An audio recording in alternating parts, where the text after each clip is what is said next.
Olá pessoas, eu sou Natasha Henneman, este é o Redemoinhando e hoje eu vim conversar com vocês a respeito desse livro incrível que é o História da Sua Vida e Outros Contos, do Ted Chiang, pela editora Intrínseca.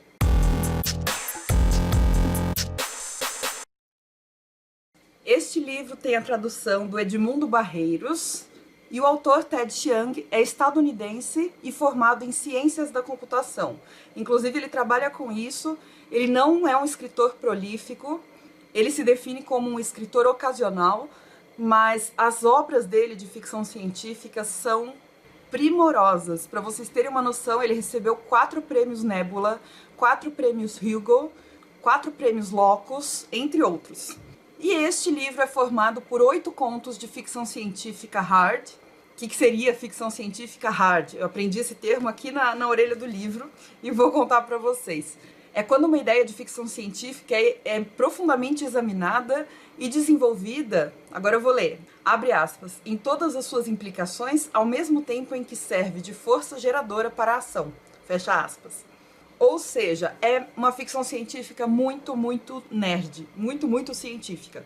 E uma das coisas que eu mais amo na ficção científica é essa possibilidade de nos propor cenários muito extremos e a partir da nossa própria realidade. E nesse livro, eu acho que isso é feito de uma forma brilhante. Eu falarei a respeito dos 8 contos que tem aqui, brevemente, tá bom? É só pequenas sinopses, sem spoiler, para que vocês tenham uma ideia de como funcionam essas abordagens, por que é uma ficção científica hard e quais são os temas que ele coloca. Porque eu achei que ele também inova nos temas que ele trata, não só na abordagem, mas também nos temas. Então vamos lá. O primeiro conto chama-se A Torre da Babilônia e nesse conto nós temos alguns mineradores da cidade de Elam. Eles são contratados para subir no topo da Torre de Babel, na Babilônia, com o objetivo de furar a abóbada celeste. E nós acompanhamos especificamente um deles, chamado Ilalum, na sua subida pela torre, que acontece ao longo de vários meses. Porque a torre é gigantesca.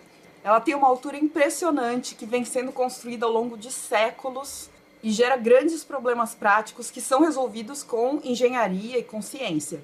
Então a gente tem desde hortas suspensas até cidades, né, pequenas comunidades se desenvolvendo ali nos andares da torre.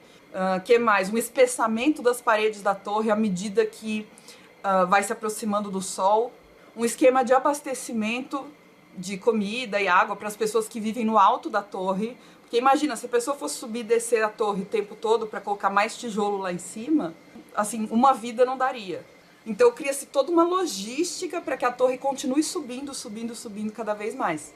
E é uma história, obviamente, fantasiosa, com uma cosmologia diferente da que nós temos hoje, mas o dilema que se coloca quando eles estão lá no alto da torre é um dilema profundamente humano, porque é um dilema ético. Então eles vão se perguntar, será que a gente deve continuar? Será que é correto fazer isso? Será que é benéfico? E quais serão as consequências? E, gente, se eu não me engano, esse foi o primeiro conto publicado pelo autor. É um conto de 1990 e eu achei muito bom. Em alguns momentos eu senti uma vibe bem borgiana, Jorge Luiz Borges, com as suas infinitudes e labirintos. E eu gostei demais de ser uma ficção científica que referencia ciências humanas. História, ética, religião, teologia, estão todas discutidas nesse primeiro conto. O segundo conto chama-se Entenda e é narrado pelo protagonista, que sofreu um acidente grave, ficou em estado vegetativo por meses e agora está recuperando sua consciência e a sua cognição graças a um tratamento com uma substância, uma droga chamada hormônio K. Mas a inteligência dele acaba se desenvolvendo para além do comum e ele quer tentar ver até onde isso pode ir. Então a autoconfiança e a ambição do protagonista ficam cada vez maiores. A premissa desse conto me lembrou a de Flores para Algernon, que eu não gostei tanto do livro Flores para Algernon, acho que tem alguns problemas. Mas a premissa, que foi o que mais gostei, está nesse conto também. E aí ele vai tratar dos temas da cognição, da consciência, dos limites do conhecimento humano, que na filosofia a gente chama de epistemologia, e o tema da moral também. O terceiro conto, eu vou deixar o livro aqui atrás apoiado para eu não ficar com ele levantado o tempo todo. Então vocês podem ver a capinha dele aqui. O terceiro conto chama-se Divisão por Zero, é um conto mais curto e fragmentado. Ele intercala pequenos parágrafos, sendo que alguns desses parágrafos contêm algumas explicações matemáticas e lógicas, e outros parágrafos contam sobre os personagens, que são dois. Um é uma mulher que é professora de matemática e que está saindo de uma crise psiquiátrica. Ela ficou internada, inclusive, e o segundo personagem é um homem, companheiro dessa primeira personagem, e ele é professor de biologia e está indo buscá-la após essa internação. Ao longo da história, ela prova algo que nunca havia sido provado matematicamente, e essa descoberta muda tudo o que se sabe sobre a matemática. E isso mexe profundamente com a cabeça dela. O quarto conto, que dá nome ao livro, chama-se A História da Sua Vida. É o conto que foi adaptado para o cinema, só que por outro nome, A Chegada. Talvez vocês já tenham visto o filme. Eu assisti, achei que ficou muito bem adaptado, embora eu ainda prefira o conto. Nesse conto, uma linguista tenta compreender e traduzir a linguagem de alguns alienígenas que visitam a Terra. Só que esses alienígenas têm anatomias, têm estruturas linguísticas e têm formas de comunicação que são completamente diferentes das humanas. E aí nesse conto a gente tem algumas pitadas de física, bastante coisa sobre linguística, reflexões filosóficas acerca do tempo, passado, presente e futuro. E dá até pra gente pensar questões sobre livre-arbítrio e predestinação. Será que nós participamos de um destino inescapável? Ou será que somos livres para escolhermos nosso futuro? O quinto conto chama-se 72 Letras e se passa numa Londres repleta de autômatos. O protagonista é uma espécie de inventor que, por meio da nomenclatura, potencializa características dos autômatos. Ele se envolve em um projeto grande, um experimento biológico, que é um experimento que visa entender mais a fundo como é que funciona a evolução das espécies. E o conto, no geral, me remeteu muito a reflexões a respeito de bioética, ligadas à engenharia genética. O texto também faz referências muito importantes a debates cientificistas e racistas acerca de controle populacional, esterilização das classes mais pobres. Então, são discussões muito legais que ele faz nesse texto. O sexto conto chama-se A Evolução da Ciência Humana e é o mais curto do livro inteiro. Ele tem, acho que, 4 páginas. E os outros contos têm 25, 40, 60 páginas. E esse, A Evolução da Ciência Humana, tem o formato de um editorial de revista científica. Mas é uma revista que não recebe submissões há 25 anos. Desde que os meta-humanos começaram a fazer ciência e passaram a criar tecnologia de modos próprios. Então ele dá um vislumbre de uma sociedade que desenvolveu uma espécie superior à espécie humana no que diz respeito ao pensamento científico. Olha isso, gente, as premissas do cara são muito boas, as ideias que ele tem, e eu acho que ele as desenvolve muito bem também. O sétimo conto chama-se O Inferno é a Ausência de Deus e conta a história de um homem que perde a sua esposa num acidente e luta com a ideia de ser devoto de Deus. Por quê? Ele não ama Deus, mas ele quer se reencontrar com a esposa no paraíso. E para isso precisa amar Deus. Porque o acidente que a esposa morreu é a aparição de um anjo. E essas aparições são relativamente comuns, relativamente recorrentes nesse mundo em que a história se passa. E as aparições dos anjos são ao mesmo tempo milagrosas e catastróficas. Elas ferem ou curam as pessoas. E não dá pra você saber quem que ela vai ferir, quem que ela vai curar. Elas são arrebatadoras. E aos poucos nós vamos conhecendo outros personagens que foram afetados por algumas dessas aparições angelicais. E a gente vê como os destinos deles vão se entrelaçando. E o oitavo e último conto chama-se Gostando do que Vê, um documentário.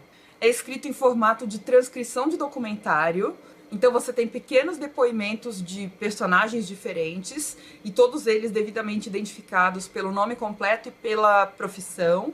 E o tema do documentário, portanto o tema do conto, é a caliagnosia, que é a incapacidade de avaliar se uma pessoa é bonita ou feia. E o documentário mostra uma universidade em que algumas pessoas são favoráveis e outras são desfavoráveis à implantação obrigatória da caliagnosia, a obrigatoriedade de induzir as pessoas a não reconhecerem se alguém é bonito ou feio. E a intenção disso seria eliminar a discriminação pela aparência, ou seja, evitar que as pessoas julguem outras exclusivamente por elas serem bonitas ou feias. Entretanto, existem opiniões contrárias também nesse documentário, e o debate que se estabelece é interessantíssimo, porque ele perpassa neurologia, padrões de beleza estimulados pela mídia, excessos de estímulos visuais e de belezas artificiais com os quais a gente é bombardeado diariamente. Fala da relação entre corpo e alma, da filosofia, então tem muita coisa. E acabando os 8 contos, lá no finalzinho do livro, tem uma outra seção chamada Notas sobre os Contos, em que o autor, Ted Chiang, fala brevemente sobre eles, o que o inspirou, alguma curiosidade. Eu achei isso muito legal. Então, como vocês podem ver, uma das coisas que me fez ficar apaixonada por esse livro é a gama muito ampla de temas que ele traz. Então você tem cosmologia, neurologia, matemática, linguística, física, biologia, demografia. E eu achei isso tão diferente das outras ficções científicas que eu leio, que geralmente vão para a parte mais engenheirística ou astronomia, né? E ver tudo isso que está presente também, misturado com ciências humanas, foi uma grata surpresa. Eu acho que eu posso listar aqui também os temas de filosofia, que são direta ou indiretamente tratados aqui no livro. A gente tem ética, lógica, epistemologia, estética, a questão da predestinação da liberdade, do corpo e da alma, filosofia da linguagem. Isso é muito rico, porque, afinal de contas, a gente divide o conhecimento todo em disciplinas, né, em matérias, simplesmente para fins didáticos, porque, na verdade, é tudo misturado mesmo. A realidade não divide o conhecimento em matérias, né? E as ficções científicas que são verdadeiramente excelentes reconhecem isso. E os contos do Ted Chiang, neste livro, pelo menos, vão no ponto. Como eu falei, eu acho que é um livro que inova muito no conteúdo e também na forma, porque alguns dos contos trazem essas estruturas narrativas diferentes. Como eu falei, tem uma transcrição de um documentário, tem um editorial de revista, e no conteúdo ele inova por vários motivos, né? Tanto, como eu falei, por abordar as ciências humanas como ciências que são, porque tem método, quanto pelas histórias fantásticas que o Ted Chiang inventa. A dos anjos, por exemplo, é fantástica em todos os sentidos, ela é também fantasiosa. A história da sua vida, que inspirou o filme A Chegada, o da Babilônia, da Torre de Babel, é incrível também. Então, de uma forma geral, eu achei um livro impressionante. É um livro bem cabeçudo, então pode ser cabeçudo demais para alguns leitores. Tem gente que não gosta muito de ver não ficção, né? E nesse caso é ficção que aborda muitas coisas de não ficção, então acho que pode haver esse conflito para leitores que não curtem tanto ciência, essas coisas. E eu recomendo para quem gosta de temas bem variados, para quem é cientificamente curioso e para quem é fã de ficção científica. Claro, não pode deixar esse livro, tá bom? Espero que vocês tenham gostado da dica. Quem me deu de presente foi meu querido amigo Pedoro. Pedoro, obrigada. Demorei, mas li. Já faz alguns anos que ele me deu de presente.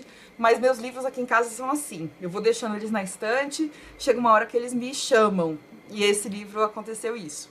Não se esqueça de que sempre que você quiser comprar um livro, inclusive este, mas qualquer um, pela Amazon, você pode utilizar o meu link que fica aí no box de descrição. Inclusive, agradeço muito se vocês usarem. É uma forma de vocês apoiarem o meu trabalho aqui no YouTube, de divulgação de bons livros. E agradecer a vocês sempre a companhia, vocês terem assistido ao vídeo.